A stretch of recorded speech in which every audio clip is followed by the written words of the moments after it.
What's the name? Ang laki ng pinagbago mo.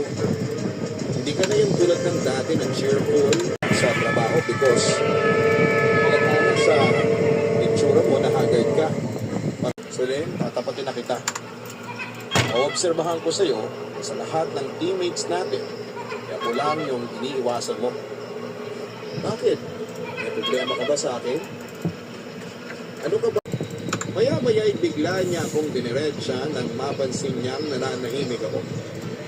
May narinig akong cheese at hindi ko na in-expound dahil baka mas... Nakita ko kasi sa kanya na